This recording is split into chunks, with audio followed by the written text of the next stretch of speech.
Future సిటీలో land కొనాలని ఆలోచిస్తున్నారా? అయితే వెంటనే మాకు కాల్ చేసి పూర్తి వివరాలు తెలుసుకోండి. నమస్తే జీఎం రావు గారు. నమస్తే అండి. సో భరణం విడాకులకు ముందు కావాల్సింది ఏంటి అంటే ముందు అసలు భరణం ఎంత వస్తుంది అనేదే అందరు క్యాలిక్యులేట్ చేసుకుంటారండి. అవునండి. భార్యకు భరణం అనేది అందరికి ఓకే, అన్ని భరణాల విషయాలు తెలుసు. అసలు ఏ టైంలో భరణం ఇస్తారు, భార్య ఎంత సంపాదిస్తే భరణం వస్తుంది, ఎంత సంపాదిస్తే భరణం రాదు భార్య. నెక్స్ట్ భర్తకు భరణం వస్తుందా, భర్తకు భరణం భార్య ఎలా ఇవ్వాలి, ఆవిడ ఏ జాబ్ చేస్తే అంటే ఎంత సంపాదిస్తే భర్తకు భరణం ఇవ్వాలి, ఈ రెండు కొంచెం క్లారిటీగా కావాలి. సో యాజ్ యూజువల్ గా జస్ట్ ఒకసారి వినాయకునికి ధ్యానం చేసుకొని స్టార్ట్ చేద్దాం.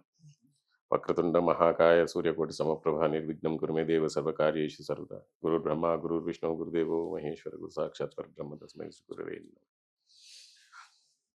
భర్తకు భరణం అనేది, ఈ భర్తకు భరణం అనేది కొద్దిగా లాస్ట్ లో మాట్లాడదాము. వైఫ్ కి భరణం అనేది ముందు మాట్లాడదాము. ఎందుకంటే అందరు చాలా ఆశగా ఉంటారు భర్తకు భరణం అంటే కనుకనే. సో అది చెప్దాము, మన వ్యూవర్స్ వీడియో ఎండింగ్ వరకు చూస్తే మనం అది ఏంటిది ఏం కథ చెప్దాము. భార్యకు భరణం అనేది చాలా కేసెస్లలో ఇది బిజినెస్ అయిపోయిందండి, టోటల్గా బిజినెస్ అయిపోయింది. ఇది కోర్టుకి కూడా తెలుస్తుంది. నా దగ్గర ఉన్న కేసులో ఒక భార్య నలుగురిని పెళ్లి చేసుకొని నలుగురు దగ్గరికేంచి అలుమని మెయింటెనెన్స్లు అన్ని తీసుకొని 5వ మందికి పెళ్లి చేసుకుంటే ఆ కేసు నా దగ్గరకు వచ్చింది. ఆ కేసు నేనే డీల్ చేస్తున్నాను ఇప్పటికీ కూడా. దానికి అనల్మెంట్ ఫైల్ చేశాము. అంటే 4వ భర్త డైవర్స్ ఇవ్వకుండానే ఈయనని పెళ్లి చేసుకుంది. నేరమే కదా, చెప్పలేదు కదా, తెలిసినప్పుడు చట్టరీత్యా నేరం. పెళ్లి అయిన నలుగురు వరకు కూడా తెలియలేదా? లేదండి. సో ఇది 4వ పర్సన్ ని పెళ్లి చేసుకోకుండా డైవర్స్ ఇవ్వకుండా 5వ పర్సన్ ని పెళ్లి చేసుకుంది.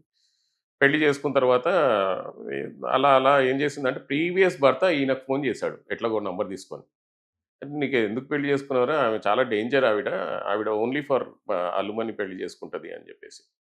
వాడికి అసలు అప్పటికి ఆడి దేవుడి అదృష్టం అనుకోవాలి, మనం తలరాత అదృష్టం అనుకోవాలి.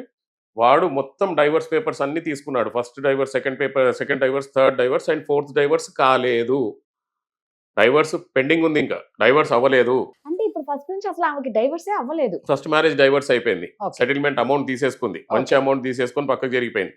సెకండ్ డైవర్స్ అయిపోయింది, మంచి అమౌంట్ తీసుకొని పక్కకు జరిగిపోయింది. థర్డ్ అమౌంట్ తీసుకొని పక్కకు జరిగిపోయింది. 4th అమౌంట్ గురించి భేదిస్తుంది అంటే డైవర్స్ వేసి పెట్టింది. 498A అండ్ డైవర్స్ 2 వేసి పెట్టింది 4th హస్బెండ్ మీద. అవి తేలక ముందే ఈ 5th హస్బెండ్ ని పెళ్లి చేసుకుంది అనమాట. 4th హస్బెండ్ 5th హస్బెండ్ కి కాల్ చేశాడు. 4th హస్బెండ్ 5th హస్బెండ్ కి కాల్ చేసి ఈ మొత్తం మెటీరియల్ పేపర్స్ అన్ని ఇచ్చాడు. అది తీసుకొచ్చి మనం అనల్మెంట్ కేసి అనల్మెంట్ గెలిచాం మనం. అనల్మెంట్ గెలిచిన తర్వాత ఈమె ఇంకా ఈ కేసు జరుగుతుంది, అనల్మెంట్ కేసు జరుగుతుంది. అంతలోపట ఈమెకు పాప పుట్టింది. పాప పుట్టిన తర్వాత ఈమె 4th హస్బెండ్ పైన మళ్ళీ కేసు వేసింది. ఏంటిదంటే నా హస్బెండ్ 4th హస్బెండ్ అని. ఈ కేసు నడుస్తుంది ఇంకా. ఏది ఈ హస్బెండ్ తోటి అనల్మెంట్ నడిచేటప్పుడు నా హస్బెండ్ ఈ 5th హస్బెండ్ కాదు, నా హస్బెండ్ 4th హస్బెండ్ అని చెప్పి పెట్టింది. సో అట్లా రాసింది అనమాట వాడి మీద అమౌంట్ తీసుకోవడానికి. అవన్నీ అయిపోయాయి. ఇప్పుడు లాస్ట్కి అవన్నీ కుదరట్లేదని చెప్పి డొమెస్టిక్ వైలెన్స్ యాక్ట్ కింద మెయింటెనెన్స్ కేసు వేసింది. నాకు మెయింటెనెన్స్ రావాలి, నా పాపకు మెయింటెనెన్స్ రావాలి. నా క్వశ్చన్ ఈజ్ దాట్ పాప వీడికి పుట్టిందని గ్యారంటీ ఏంటి? ఆవిడకి already annulment, not a divorce. So she is actually as per the law, as per the law ఆమె మెయింటెనెన్స్కి ఎలిజిబుల్ కాదు. అండ్ పాప ఎలిజిబులా కాదా అనేది కోర్టు తేల్చాలి. దట్ ఈస్ DNA టెస్ట్లు అవన్నీ జరిగిన తర్వాత కోర్టు తేల్చాలి. ఇదే కాకుండా ఇంకా దారుణమైన సిచ్యువేషన్స్, మెయింటెనెన్స్ సిచ్యువేషన్స్ ఏంటి అంటే ఓన్లీ ఫర్ మెయింటెనెన్సే పెళ్లి చేసుకుంటున్నారండి.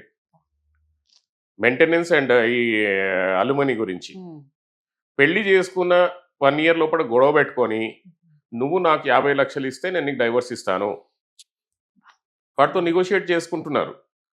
30 లక్షలు వస్తాయి తీసుకుంటున్నారు, మళ్ళీ ఇంకో పెళ్లి చేసుకుంటున్నారండి. బిజినెస్ లాగే అయిపోయింది. ఇది కంప్లీట్ బిజినెస్ గా మారిపోయిందండి. ఇది కంప్లీట్ బిజినెస్ గా మారిపోయింది.